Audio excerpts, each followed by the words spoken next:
Qual a função do jornalista? Além de informar, o jornalista é mediador da sociedade, procura problemas de interesse público e aponta soluções. Um bom jornalista não concorda, questiona. O jornalista freelancer, ele é o famoso faz tudo, mais conhecido como o prostituto da categoria. O jornalista pode atuar em diversas mídias, como rádio, TV, jornal, dentre outras. Mas quando a opção é unir tempo e profissão, talvez a melhor escolha seja o jornalista freelancer. Ele escreve, grava, assessora, trabalha até mesmo com publicidade e pode ter certeza que nas horas vagas ele arranja um tempo para escrever no seu blog.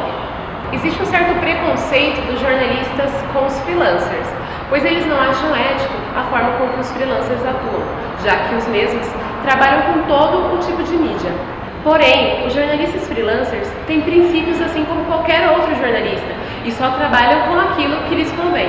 A maior vantagem do freelancer é a flexibilidade, pois ele ganha por sua pauta, matéria, por sua foto e ele ainda faz o próprio horário. Ele trabalha em escalas de 3 ou 4 horas. Para conhecermos um pouco mais sobre essa profissão, seguimos agora com Marcela Murari, de 23 anos, que trabalha como jornalista freelancer.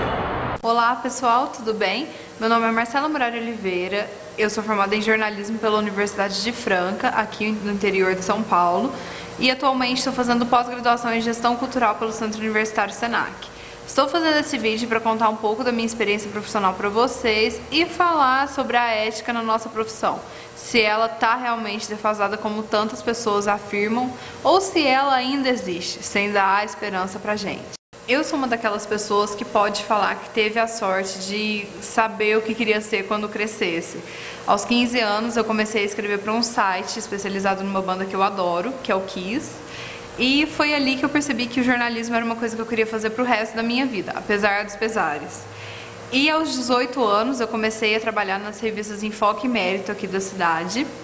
Eu trabalhava como jornalista, mas recebia como estagiária. Tinha os documentos de estágio que eram requisitados pela faculdade, assinados. Depois disso eu passei num concurso na Sabesp, onde eu trabalhei 2 vezes, porque eu passei 2 vezes no mesmo concurso e fazia toda a área de comunicação, auxiliando quem precisava lá dentro. Fazia toda a parte de boletins, envio de releases à imprensa, cobertura fotográfica, eventos, toda aquela parte, mural, comunicação interna, tudo aquilo era eu que fazia e distribuía para outras 28 cidades que Franca é responsável. E depois disso eu fui trabalhar no núcleo de artes daqui de Franca, chamado Núcleo Arte Louca, intercalando esse trabalho com a revista ainda. Depois voltei para a Sabesp, onde fiquei até novembro de 2012, até começar a trabalhar como assessora de imprensa na Unifran, faculdade que eu me graduei. Minha experiência na Unifran, apesar de ter sido num curto período de tempo, de apenas 3 meses, foi de enorme aprendizado, porque foi ali que eu vi que a nossa profissão tinha muitos contras, talvez tantos quanto os prós. Ali eu percebi que a remuneração na área não era tão boa, ou pelo menos quanto deveria ser, porque o piso é uma coisa e o que eles pagam é completamente outra. E se algum lugar daqui paga o piso, eles te fazem trabalhar o dobro do correto. Então assim, ali eu percebi que o que eu ganhava era pouco perto do que eu poderia ganhar como jornalista freelancer. E foi aí que eu decidi seguir a carreira. Então eu fiz freelancer para o G1, que é o site da Globo, daqui da EPTV, que é a região. Eu fiz uma cobertura daqueles protestos que estavam acontecendo por aqui, em que Franca reuniu mais de 10 mil pessoas nas ruas. Tudo bem que não adiantou muita coisa, né? Mas enfim, isso a gente deixa pra lá. E também eu comecei a fazer freelancer para uma TV daqui chamada RSTV. Eu desenvolvia textos e vídeos institucionais para o pessoal e comecei a procurar outras coisas fixas também pela questão do registro na carteira enquanto eu fazia meus freelas. O mundo do freelancer é uma coisa muito boa porque te proporciona tempo hábil para fazer outras coisas. Foi assim que eu comecei a fazer a minha pós-graduação e assim que eu comecei a fazer os cursos, tanto em vendas quanto em marketing e mídias sociais, que é uma área que eu gosto bastante.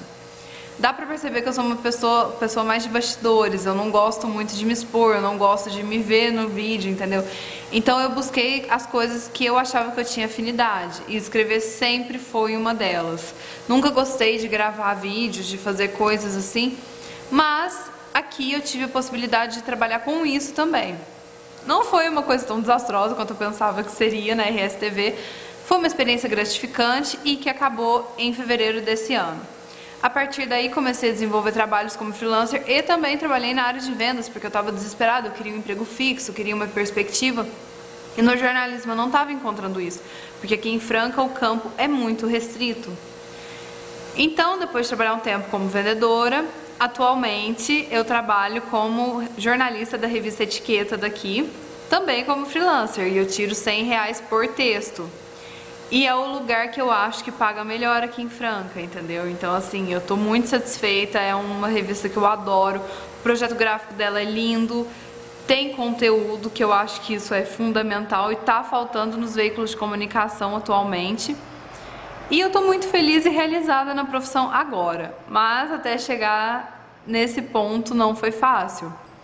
Eu acho que a ética falta muito, tanto no lado dos patrões, né, que são os donos dos veículos de comunicação ou dos editores, etc., quanto dos profissionais. Porque tem sempre aquele jornalista que dá aquele migué, entendeu? Fala que fez a matéria e não fez e sobra pro colega. Eu passei muito por isso. Tem aquelas pessoas que acham que porque trabalham muito elas deveriam ser... Tem também aquelas pessoas que usam do poder que possui para poder intimidar aqueles que estão começando. Não se deixem nunca intimidar por nenhum editor que grite com vocês, que faça algum assédio de alguma maneira, entendeu? Não se deixe intimidar nunca por ninguém. E tenha sempre personalidade. Falta ética no lado dos donos dos veículos de comunicação, no sentido da remuneração. Eu acho que isso falta muito, principalmente em cidades do interior. Eles não se veem obrigados a pagar um salário digno para a pessoa e acham que o funcionário tem que dar o sangue, tem que vestir a camisa, mas e aí? Cadê o incentivo, entendeu? Acho que falta muito isso aqui.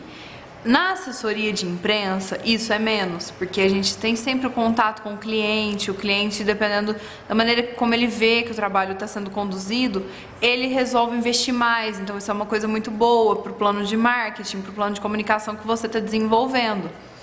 Mas quando é uma instituição grande, ou então é um lugar que tem uma história, tem pessoas que já se conformaram com aquela situação, é mais difícil conseguir esse remanejamento das coisas. A respeito de ética, o que eu posso falar para vocês é a respeito do capítulo 2, que fala sobre a conduta profissional do jornalista.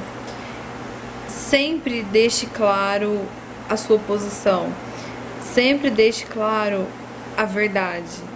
Não tenta ocultar, disfarçar informações que você sabe que podem fazer toda a diferença no momento de escrever uma matéria, que pode mudar alguma situação que está incomodando ou então melhorar alguma coisa que aconteceu. O 3 do Código de Ética dos jornalistas já fala, você tem que ter responsabilidade no direito de exercer a sua profissão.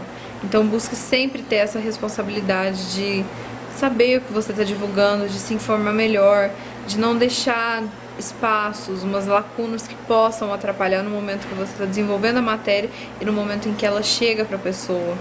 Preze pelos fatos, preze pela realidade e não importa o que te digam, busque sempre ser ético e correto. Vão tentar te corromper de alguma maneira, vão tentar fazer alguma coisa que te faça mal, mas não se deixe abater. Se você ama essa profissão, se você quer se dedicar realmente a ela, busque coisas que você sabe que tem o mesmo interesse que você, lugares que prezam essa mesma verdade e que dão valor ao funcionário. Eu acho que isso é fundamental e que qualquer empresa que faz isso, que valoriza seus funcionários, que remunera de uma maneira que seja de acordo com o tanto que eles trabalham, com o tanto que eles se dedicam, como eles vestem a camisa, isso é reconfortante e você vai ficar num lugar que com certeza vai ser fundamental para o seu crescimento profissional, para o seu crescimento pessoal, e você nem vai ver os contras que existiram ou que ainda existem na profissão. O jornalismo é uma coisa muito bonita, apesar de estar sendo desvalorizado constantemente, inclusive por aqueles que não têm diploma e exercem a profissão de uma maneira antiética. Mas eu acho que essas pessoas que estão cursando e que estão aí formadas com 40 anos de profissão, ou estão trabalhando há muito tempo em algum veículo, elas vão conseguir salvar o jornalismo.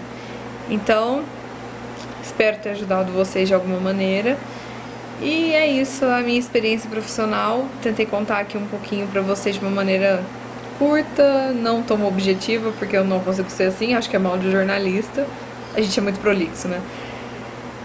E eu espero que eu tenha contribuído com vocês de alguma maneira. Tchau!